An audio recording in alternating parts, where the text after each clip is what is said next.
Muy bien, fue la hoja de vida de nuestro ponente internacional. Y a continuación tengo el honor de presentar desde el país vecino del sur, en este caso de Chile, tenemos la presentación del doctor Aldo Ocampo González, quien es director fundador del Centro de Estudios Latinoamericanos de Educación Inclusiva, CLI. El tema que va a tratar es investigar para cambiar el mundo, aportes desde la descolonización. Adelante, por favor. Buenas tardes, muchísimas gracias. ¿Me Sí, escuchan se bien? logra escuchar. Perfecto, muchísimas gracias.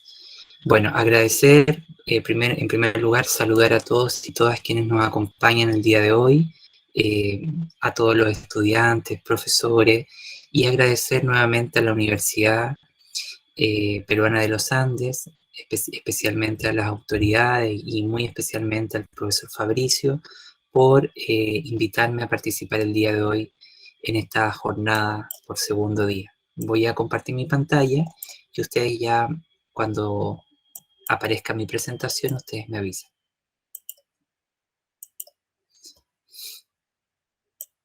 Bueno, ahí debería ya estar visualizándose mi presentación. ¿Alguien me podría confirmar si se ve correctamente? Sí se observa, doctor. Muy buenas noches. Buenas noches, muchísimas gracias. Bueno, como decía, estoy muy contento de estar el día de hoy con ustedes, y mi presentación no va a ser tan canónica, técnica, como lo que se esperaría de un congreso de investigación, sino que vamos a tratar de revisar qué supone investigar en el campo de la educación inclusiva y qué desafíos emergen cuando pensamos el mundo, la sociedad, a través de la inclusión y la descolonización, ¿vale?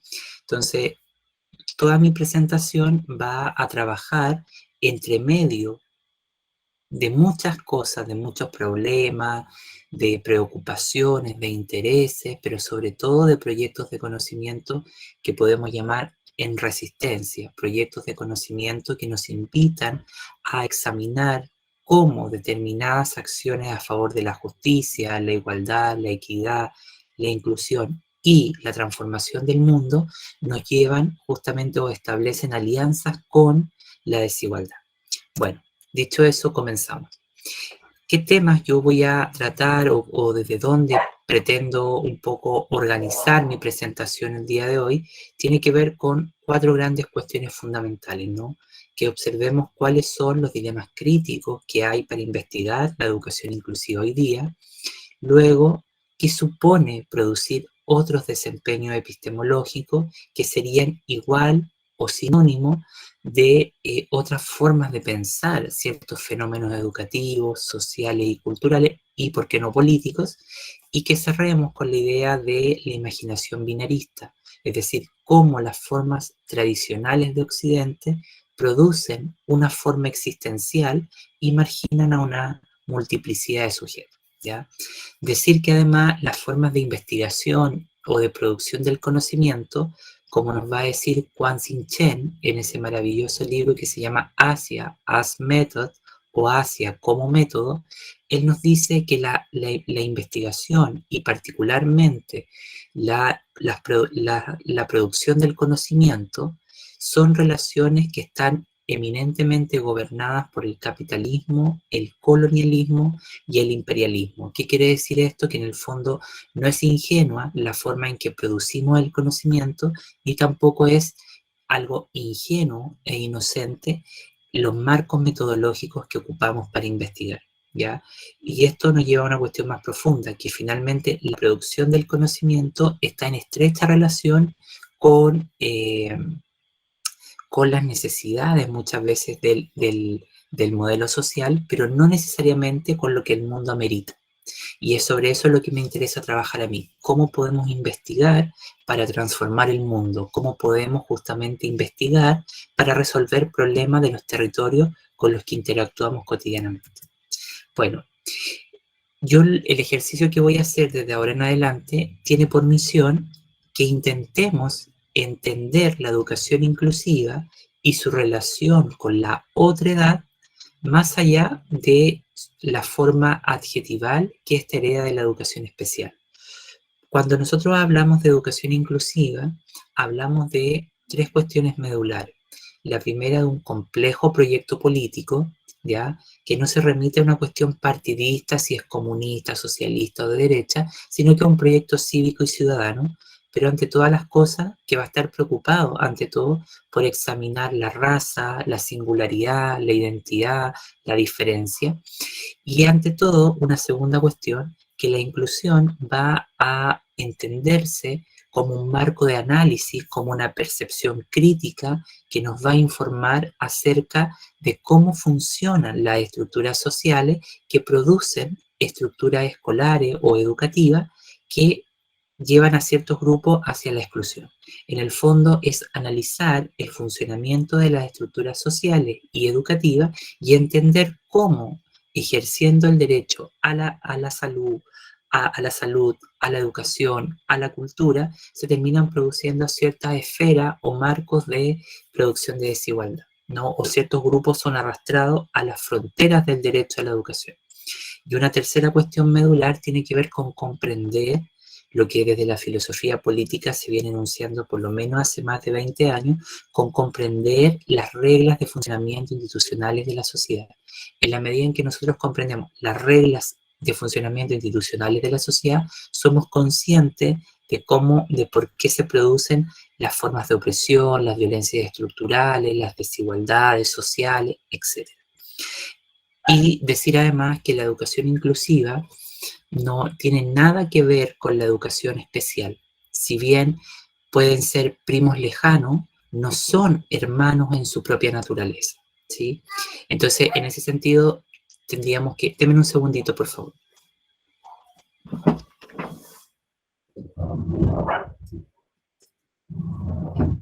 Entonces, en ese sentido, yo decía que hay una cuestión mucho más profunda acá, que tiene que ver justamente con cómo entendemos las producciones del funcionamiento de la sociedad. Y si bien la educación especial puede ser una forma de inclusión, la inclusión no es necesariamente una forma de lo especial. Y ahí vamos a ir revisando esto. Bueno, lo que yo quisiera que, a efecto de lo que voy a comentar ahora, ustedes pudieran centrarse en esta imagen que está acá, ¿ya? En este tubérculo, en estas múltiples raíces que comienzan a emerger. Y lo que me interesa aquí es que vamos a imaginar qué hay por fuera y más allá de la educación especial para hablar de la educación inclusiva. Debemos entender que lo inclusivo no es una extensión de lo especial, no es una mutación de lo especial. Tampoco es fértil considerarla como un ascendiente directo de esta. Si bien la educación especial, la educación inclusiva nace a través de diversos enredos genealógicos de dispersión, que serían los que están acá, diversas raíces, hebras, ¿ya?, y trayectorias rizomáticas, no encuentra su punto de génesis o de nacimiento en lo que llamamos educación especial. Y esto me parece muy importante dejarlo claro porque es la confusión que la corriente principal y sobre todo las políticas educativas han legitimado, ¿no? O incluso las políticas educativas, los ministerios de educación han legitimado. Estas raíces tienen su génesis o procede el objeto de la inclusión o su reto objetual, porque como ayer yo explicaba, la educación inclusiva es un proyecto de conocimiento postdisciplinar.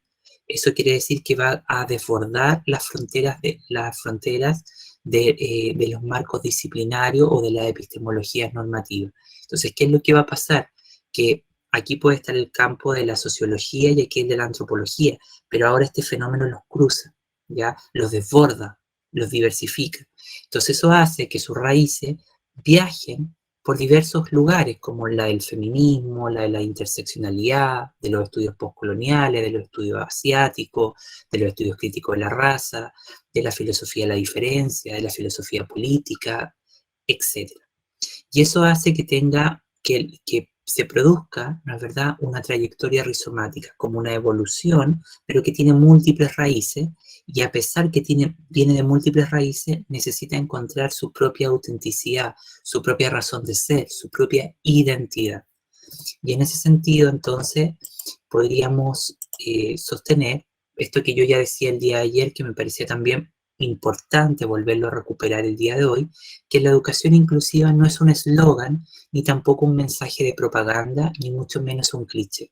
Digo esto con mucha convicción, porque el discurso que está instituido no nos permite pensar cómo imaginar el mundo, cómo reimaginar el planeta, ¿sí? ¿Cuáles son esas tensiones que desde la investigación, desde la producción epistemológica, nosotros debiésemos asumir al momento de pensar el planeta o los sistemas mundos?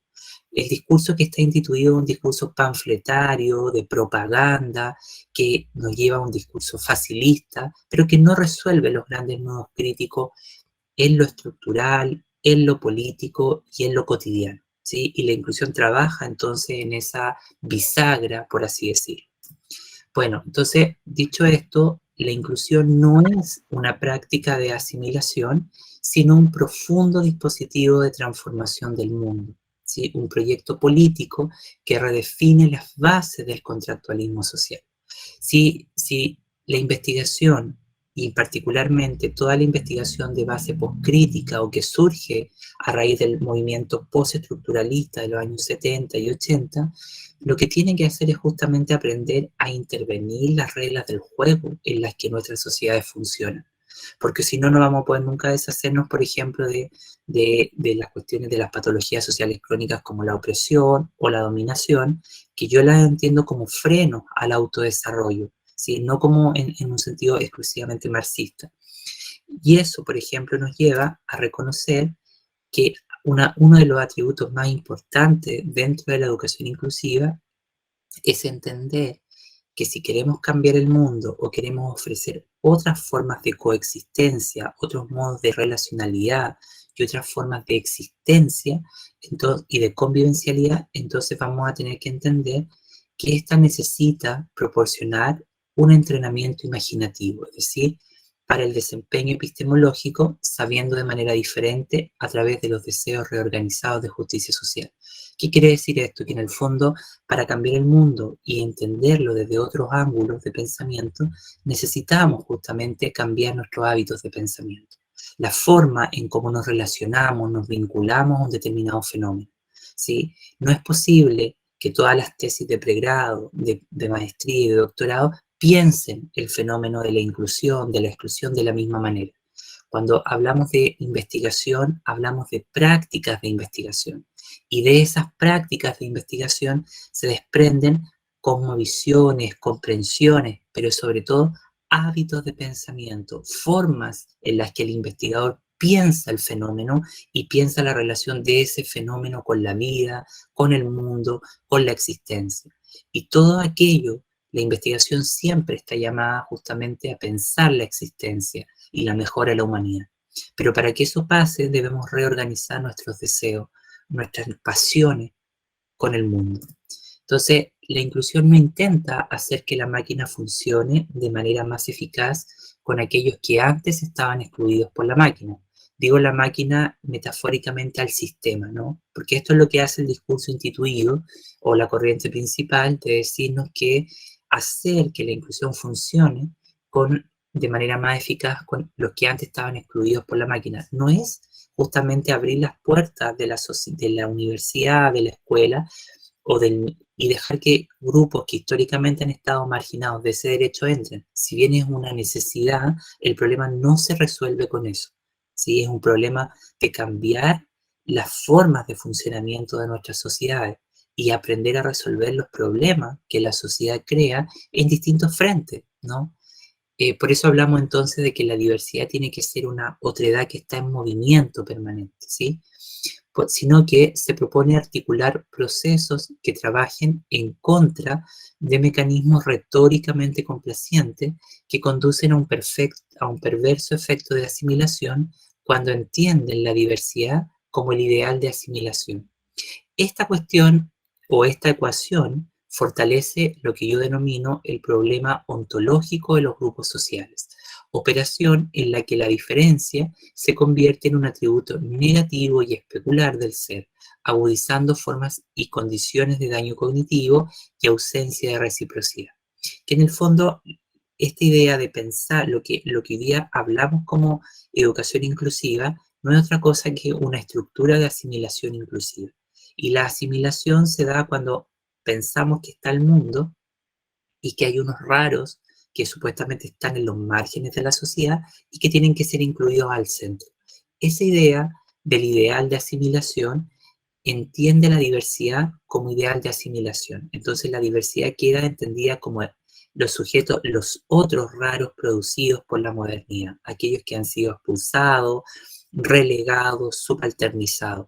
Y el problema es que incluso hay gente que no está en esos códigos existenciales, pero está azotado por condiciones de desigualdad. Cuando pensamos la diversidad como parte de una otredad en negativo y no de una alteridad radical, porque la alteridad radical es justamente entender que el ser humano es un sujeto inconmensurado e inconmensurable, ¿no? Es un ser de infinito en sí mismo, nos lleva entonces a reconocer que el problema ontológico de los grupos sociales es el que puntualiza la diferencia como un atributo negativo. Yo, por ser discapacitado, se me asigna un atributo negativo, por ser indígena, y así sucesivamente. Y eso es lo que consagra una forma de pensamiento social en la que se piensa de forma siempre binaria, ¿no? Como lo veíamos el día de ayer. Lo que busca la inclusión, en la que yo estoy comprometido hace mucho tiempo, es derribar las estructuras de asimilación inclusiva. Sí, esto que estábamos conversando.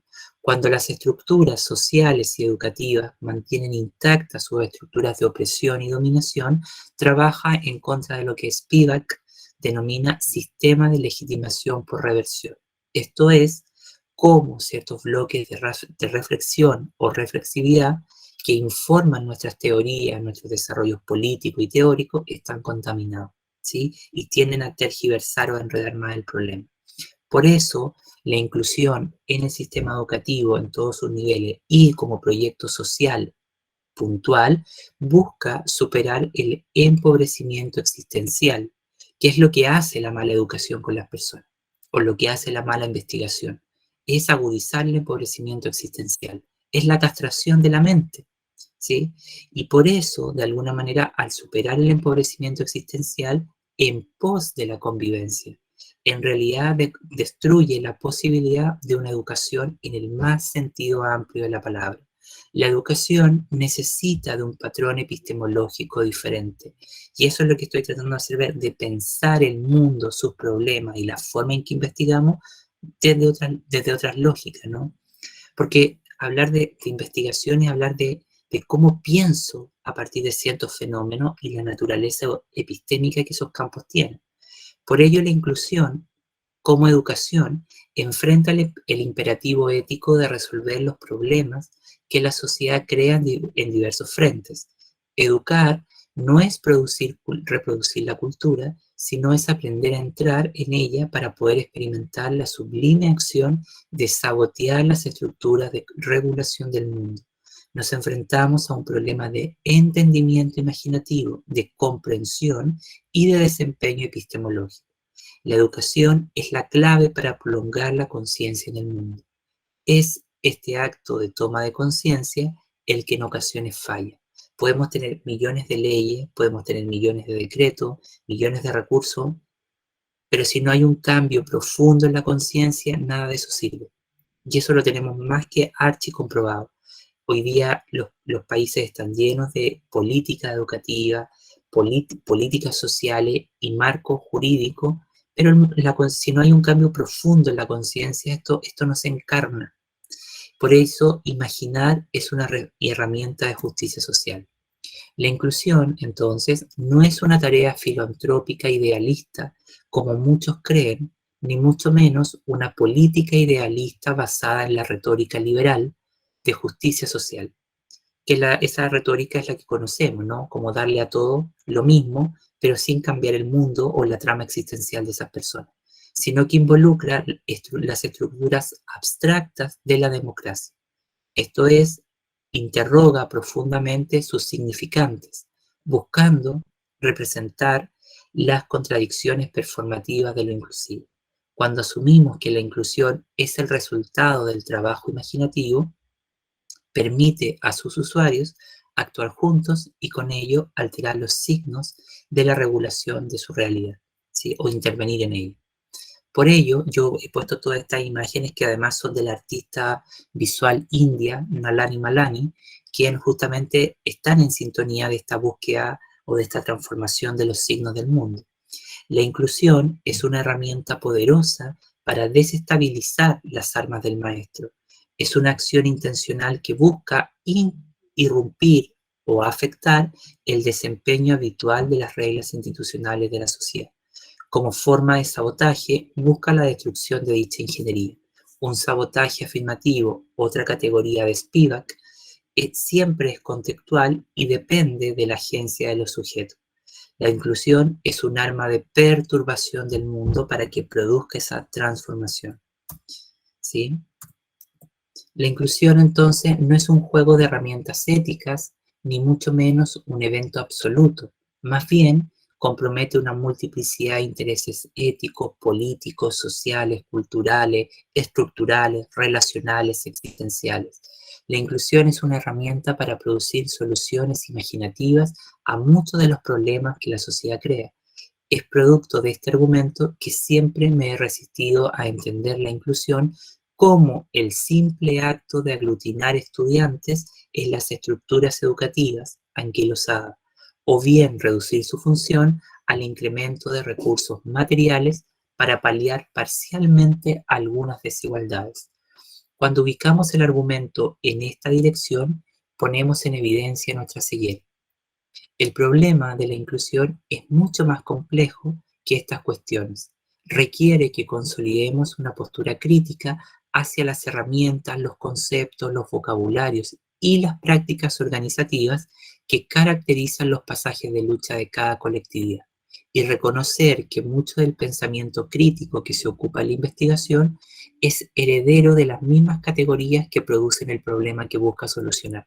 Entonces, ese es un acto de análisis postcolonial que necesitamos aprender a reconocer, que muchas de las categorías que sustentan el pensamiento crítico actual o en su tradición de pensamiento son herederos de los mismos problemas que intenta resolver. Entonces, estamos atrapados en conceptos que de alguna manera son cómplices con todas estas prácticas de desigualdad, de exclusión, de desprecio por la humanidad. La inclusión es una actuación epistemológica que funda, en cierta medida, su razón de ser en el entrenamiento de la imaginación, un sistema de reorganización de los deseos de múltiples colectividades. Yo en este sentido quisiera ahora abordar algunos de los dilemas críticos que este campo de investigación tiene. Bueno, quisiera inaugurar esta sección del trabajo afirmando que la educación especial nada comparte con la naturaleza analítica y metodológica de la educación inclusiva, ¿sí? Son dos cuestiones totalmente diferentes. Esta singular modalidad de relacionamiento impone una cadena de herencias que atrapan y subyugan la emergencia del verdadero rostro y voz de lo inclusivo. Todos los campos de investigación tienen un rostro y una voz, una identidad, una naturaleza. Y eso es lo que tenemos que tratar de encontrar en este contexto de análisis, en este contextualismo epistemológico. Al imponer la condición soberana de lo especial, nos enfrentamos al fallo genealógico más evidente del campo, estableciendo una disputa heurística caliente sin un debido tratamiento. La educación inclusiva se presenta como una noción imprecisa, vaga, elástica, y sus contornos son flexibles y su extensión aborda una infinidad de elementos que van a cruzar múltiples campos y prácticas de investigación. Este sintagma puede ser significado como una formación discursiva emergente que ha circulado con gran fuerza y preeminencia en los circuitos académicos, en acciones de la política pública y en los medios masivos de comunicación, siempre sometiendo su significante a los efectos de una gramática individualista esencialista, la responsable de producir justamente esta imaginación binaria, ¿no? Ciertamente, durante los últimos años han aparecido diversos programas y proyectos académicos bajo la denominación del sintagma en todo el mundo. Sin duda, las necesidades educativas especiales, la discapacidad y la concepción de diversidad como índice de asimilación no tienen nada que ver con la inclusión. Si bien la educación especial puede ser una forma de inclusión, la inclusión no es una forma de lo especial, es algo que trabaja en un desconocido acto de intimidad crítica, de producción de otras estructuras o arquitecturas sociales y educativas. Esto es produciendo los futuros de la educación. ¿Sí? Y esto es una tarea también inherente a las prácticas de investigación en general. ¿Qué es lo que tienen que hacer? ¿No? Producir esos futuros de la educación.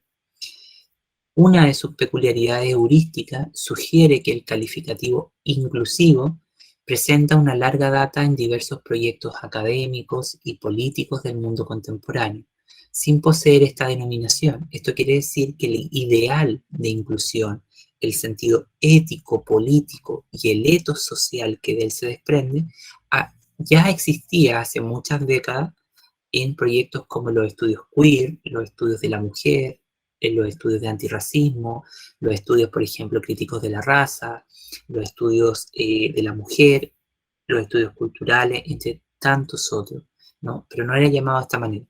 Son campos y proyectos intelectuales y activistas que, sin utilizar la expresión educación inclusiva, encuentran puntos de recepción albergados en campos tales como los estudios antirracistas, los estudios queer, los estudios de la mujer, los estudios culturales anglosajones, asiáticos, latinoamericanos, la filosofía de la diferencia, la interseccionalidad, las teorías postcoloniales, decoloniales y las luchas anticoloniales, la filosofía política, el feminismo, entre tantos otros campos de confluencia que, sin utilizar el nombre de sintagma de educación inclusiva, han emprendido objetivos de lucha y características similares.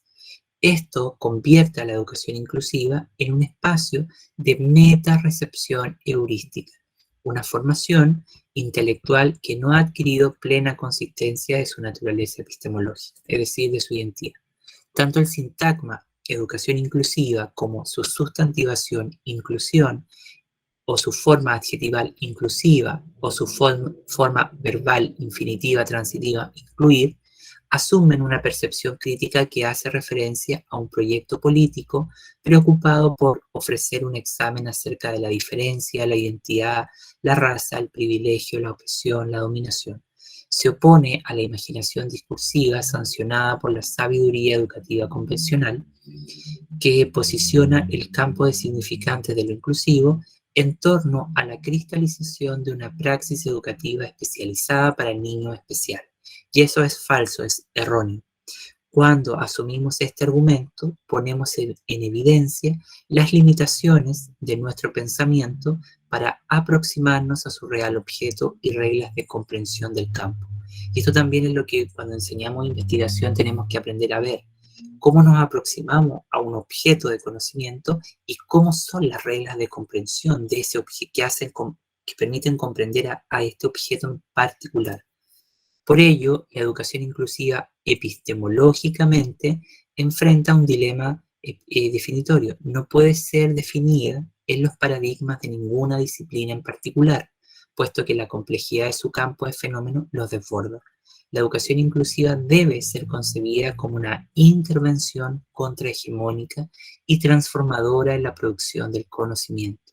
Y aquí recupero nuevamente lo que Quang-Hsin Chen, en ese maravilloso libro que él publica, y se llama Asia as Method, Asia como método, él dice que la producción del conocimiento está regulada por el imperialismo, por el capitalismo y por el colonialismo, es decir, que las formas de producción del conocimiento oficiales en su mayoría tienden a perpetuar esa lógica.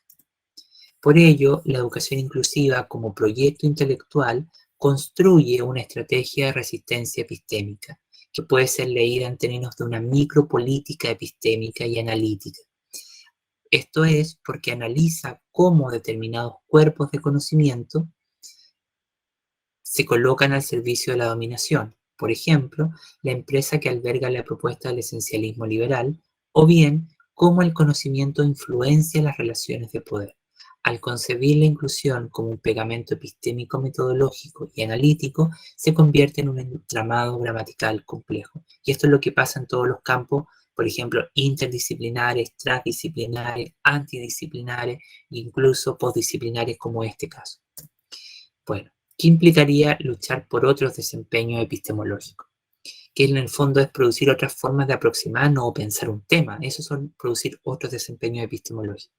Tanto la educación inclusiva y la descolonización como proyecto intelectual y praxis crítica de transformación del mundo tienen como misión desvincularse de los supuestos ontoepistemológicos, la forma en que yo concibo al hombre, en la realidad lo onto, y la forma en que produzco el conocimiento, lo epistémico, de los supuestos ontoepistemológicos que son comunes a todas las disciplinas y áreas de conocimiento del mundo occidental que están regulados por el logos. Esta también a su vez es la premisa de la decolonialidad, no es ahora recuperar solamente los saberes ancestrales, sino que cambiar las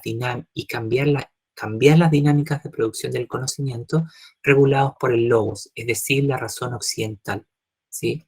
Por ello, la reexistencia en tanto dispositivo relacional, político, cognitivo, tiene como función orientar nuestras comprensiones ontológicas y epistemológicas, categoriales, metodológicas y afectivas, conformando una praxis desconocida que debemos aprender a decodificar para leer el mundo y sus signos. La educación inclusiva no es una metáfora, ni una disciplina académica, ni un nuevo método. A pesar que todo esto le interesa, va más allá de ello.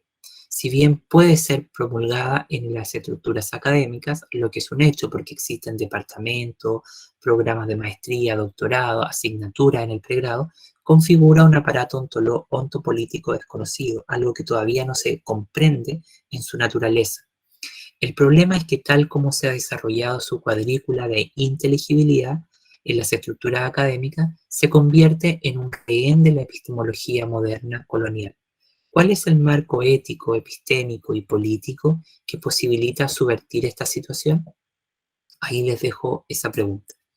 Por ello, y ya para ir cerrando, la educación inclusiva, tal como la conocemos, se encuentra atrapada en la razón occidental. Esto es el logos, responsable de los sistemas intelectuales de la modernidad. Su desestabilización entraña la compleja tarea de crear conceptos para leer críticamente el presente. Esta tarea contribuye a salir de las arenas movedizas en las que se asientan los argumentos más conocidos sobre lo inclusivo, que sea dicho de paso, no es otra cosa que un argumento liberal de carácter esencialista y silenciosamente opresivo, elaborado en la interioridad de la matriz colonial del poder. La inclusión de la que hablamos, de la que más hablamos, de la que más conocemos y la que más practicamos, supone una representación de la realidad previamente fabricada, que es incapaz de subvertir las reglas de funcionamiento de la sociedad.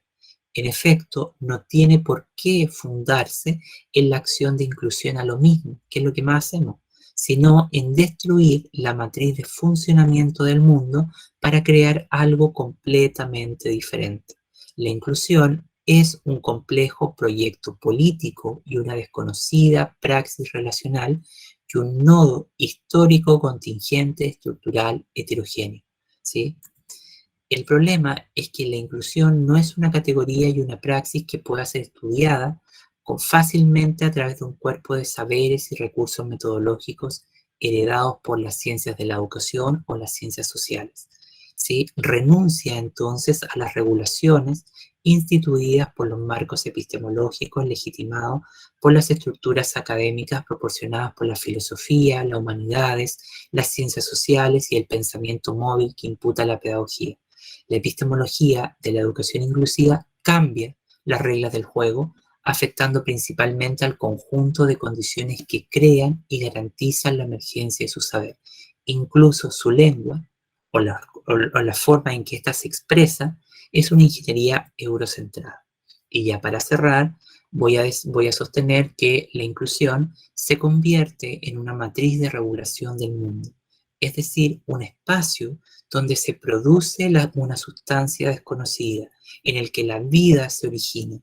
Esta puede ser concebida como un corpus de relaciones, reglas y dinámicas de funcionamiento estructurales, relacionales, microprácticas, relaciones ontológicas, enmarcadas en flujos constitutivos de una determinada entidad o de una forma existencial. Su analítica está interesada en la transformación del mundo, otro propósito que a su vez comparte con lo decolonial, especialmente cuando el objetivo es comprender la formación y la transformación de la matriz colonial del poder, de comprender el pasado para hablar del presente. Por ello, y con esto ya cerramos, la descolonización como proyecto intelectual y praxis crítica de transformación del mundo tiene como misión, como ya decíamos, desvincularnos de la razón occidental del logos, ¿sí? La inclusión va a responder entonces a las experiencias ontopolíticas expulsadas por las estructuras educativas y sociales a través del marco legitimado por la modernidad. A este singular proceso denomino desdenes ontológicos, es decir, desprecios, formas existenciales que han sido despreciadas, ¿sí? En efecto, la modernidad para Mignolo no es la mitad de la historia que esconde y reprime constantemente lo que no encaja en el imaginario y en los deseos de los narradores, que se legitiman en nombre de la ciencia, de la política y de la economía, que brindan una garantía para el bienestar y los intereses de los narradores, nunca de los oprimidos. La implicación radical es que la colonialidad no se puede reducir a un concepto que podría aplicarse o a una entidad que podría estudiarse en las ciencias sociales o humanidades, sino que lo que tiene que enseñarnos es a ver el correlato que esto tiene en la vida y en los efectos cotidianos en la vida de las personas, ¿sí? Por ello, entonces tendríamos que decir, y ya con esto me despido, que la política ontológica de la educación inclusiva nada tiene en común entonces con las necesidades educativas especiales. Este singular eufemismo retórico, validado en todas las políticas educativas del mundo, da cuenta de los múltiples equívocos de aproximación del término y del objeto asignado como educación inclusiva. La singularidad, que es lo medular en este campo, es siempre un componente dinámico y móvil, un espacio de receptividad sígnica donde se activan los efectos y se estructuran influencias que se desplazan en la distinción entre el interior y el exterior del sujeto. Bueno, y aquí ya está lo último. ¿Qué concepción de ser humano necesita la educación inclusiva para legitimar su función en el mundo actual? Las concepciones universalistas de la diferencia y la singularidad proliferan de esta matriz de pensamiento del logos, acompañado del eurocentrismo, que nos dice que algo más que el eurocentrismo, en algo más que una cuestión contingente de actitud, es un elemento estructural de nuestra práctica cultural que también está incrustado tanto en la teoría como en las instituciones y sobre todo en los modos de practicar la propia pedagogía. Bueno, eso es lo que yo el día de hoy quería compartir con ustedes. Espero que mi presentación le haya hecho sentido en algunos pasos, en algunos momentos, en alguna escena, y quedo atento acá para si hay el comentario, pregunta, y nada, muchísimas gracias por este espacio.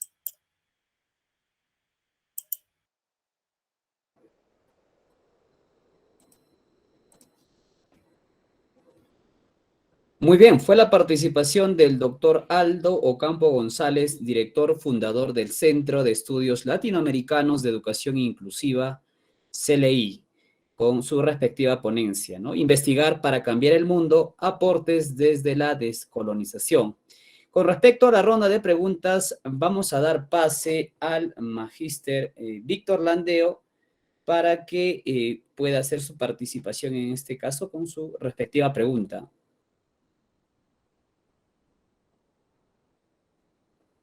Magíster Víctor se encuentra.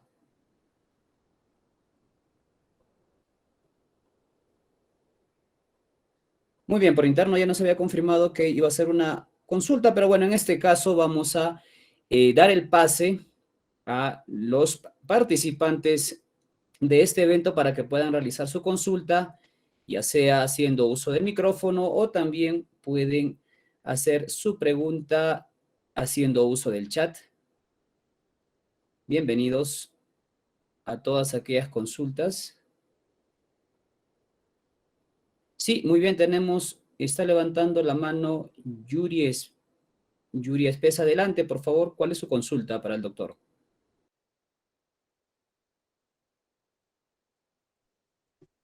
Sí, doctor, muy buenas noches. La pregunta es, en la educación inclusiva, ¿cómo se podría relacionar lo que es la institución educativa y con lo que es familia, ¿no? Para poder fomentar lo que es la investigación. ¿Habrá alguna forma? Gracias, doctor. Muchas gracias, profe. Bueno, yo creo que en realidad el tema de la pregunta que usted me hace es medular, porque nos lleva a reconocer que la familia es siempre un agente educativo sumamente importante dentro del contexto educativo. Lo que ahí habría que hacer es no solamente pensar que las familias que van a ser o parte de la investigación como educación inclusiva son las que tienen hijos con discapacidad, sino que todos los estudiantes que están en el que es el espacio educativo, porque sea realidad, ¿no? Que son múltiples sujetos y no solamente la inclusión está pensada eh, para aquellos que tienen una discapacidad o no. Entonces, en ese sentido, yo invitaría a hacer eso y creo que ahí la investigación, sobre todo, tendría que ser de carácter biográfico narrativo para justamente develar esos incidentes críticos que el sujeto tiene, ¿no? Y que lo van configurando en su propia biografía de vida. Eso podría aportar a lo que el compañero me preguntaba.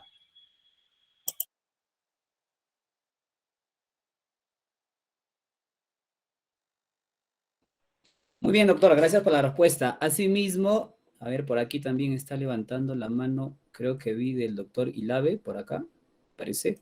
Sí. Adelante, por favor, doctor. Sí. En primer lugar, felicitar la brillante exposición del doctor Aldo, que es una de las primeras que escucho, con un contenido filosófico y de profundidad, que ha señalado claramente el problema central, no solamente de la educación, sino también, me parece, que como correlato, la investigación. Tanto la investigación como la educación, desgraciadamente, en nuestro país y a nivel de Latinoamérica, como lo ha manifestado brillantemente el doctor Aldo, es un problema. Mi pregunta concreta, ¿cuáles serían las tareas que tienen las instituciones educativas, como el caso de la universidad o la educación, las políticas educativas de los gobiernos, la secundaria, para la educación secundaria, sobre todo la educación universitaria, nosotros? ¿Dónde y cómo deberíamos orientar para desarrollar estas políticas de educación inclusiva? Es decir, romper con ese esquema, esa camisa de fuerza que nos ha puesto la educación colonizadora, o sea, la mentalidad colonizadora en la educación que nos viene de ya siglos, ¿no? Y subsiste. Me parece a mí que hasta la fecha, como usted brillantemente lo ha manifestado, subsiste. ¿Qué podríamos hacer? ¿Qué recomendaciones nos daría o daría en el caso de su país? Y también creo que es válido para nuestro sistema educativo. ¿De qué forma lograríamos esa descolonización? Nada más. Muchísimas gracias. Bueno, muchísimas gracias, profesor, por la pregunta y por su palabra. Yo creería que para eso que usted nos pregunta no hay grandes respuestas ya. Yo no voy a ofrecer una respuesta, sino que voy a ofrecer tal vez algunas ideas que a mí me podrían ensamblar una respuesta, pero no hay una respuesta que yo le pueda decir, esto es lo que habría que hacer, ¿ya? Yo creo que nosotros estamos en un momento de la humanidad, no por el COVID, no por la situación mundial que se vive, no, sino que estamos en una situación de la humanidad hace bastante tiempo en que ya todo como que entró en colapso, y eso no es algo nuevo, o sea, los marcos de conocimiento, las prácticas relacionales, el quehacer de la investigación y sobre todo el sentido de la educación está totalmente en crisis. En ese marco, entonces, que nosotros podríamos pensar, para descolonizar el sistema educativo y la sociedad, lo primero que tenemos que hacer es descolonizarnos a nosotros mismos. Es reconocer que nosotros, si nosotros no cambiamos nosotros mismos, difícilmente va a cambiar el mundo, ¿ya? Y eso es parte de lo que Arturo Escobar, por ejemplo, va a llamar la ontología relacional. Es decir, cómo en el diseño existencial por fuera de la colonialidad, tendríamos que recuperar muchos mundos que quedaron excluidos. Y ahí están nuestros mundos también, ¿no? Entonces creo que el primer acto es descolonizar a nosotros mismos y descolonizar nuestra mente. Y eso implicaría justamente dejar de pensar, porque cómo está configurada la política educativa, ¿no? ¿Por qué digo esto? Porque cuando uno revisa cómo está configurado el sistema educativo es la consecuencia directa del colonialismo o la herencia que nos dejó, pero además es justamente eh, uno de los espacios para que ese neocolonialismo pueda perdurar. Y eso lo podemos ver, por ejemplo, con los rankings, con las jerarquizaciones, con las jerarquías académicas que se establecen, ¿no? Entonces, eso, por ejemplo, por un lado. Y por otro lado, cautelar, a lo mejor tener un comité de ética que cautele qué tipo de conocimiento se produce y en qué impacta eso en la vida de los usuarios. Porque las universidades, hace por lo menos 7 años atrás, no estaban tan preocupadas de publicaciones de impacto, pero hoy día casi todas están preocupadas de publicaciones de impacto, y una revista que no tiene indexaciones importantes no existe. ¿Qué quiero decir con esto? Que investigamos para cumplir con el modelo social o investigamos justamente para aportar en el conocimiento. Y yo creo que ahí también hay una reflexión ética. Pero para responder a lo que usted me dice, yo creo que primero tendríamos que cambiar nuestras formas de pensar el mundo, de relacionarnos con el mundo, y desde ahí producir otras formas de producción de la subjetividad, ¿no? Y reconociendo que la universidad porque las universidades también son un espacio súper reaccionario, aunque se vende el discurso del pluralismo, de la democracia, de la filosofía, las universidades al final del día son un espacio totalmente reaccionario, es decir, donde tú no puedes, por ejemplo, plantear perspectivas críticas en algunos lugares porque eso a veces a los académicos les cuesta el trabajo, ¿no? Entonces, también hay que entender los vicios que esto va teniendo. Yo creo que una vez que seamos conscientes de esos problemas que lo habitan, podríamos salir de estas arenas movedizas, que no es fácil salir de allí, pero descolonizar la mente, descolonizar nuestros sentimientos y producir otras formas de existencia y subjetividades, creo que podría estar la clave. No sé, profesor, si le respondo, pero eso humildemente creo. Muchas gracias, muchas gracias. Muy bien, fue la respuesta del doctor Ocampo.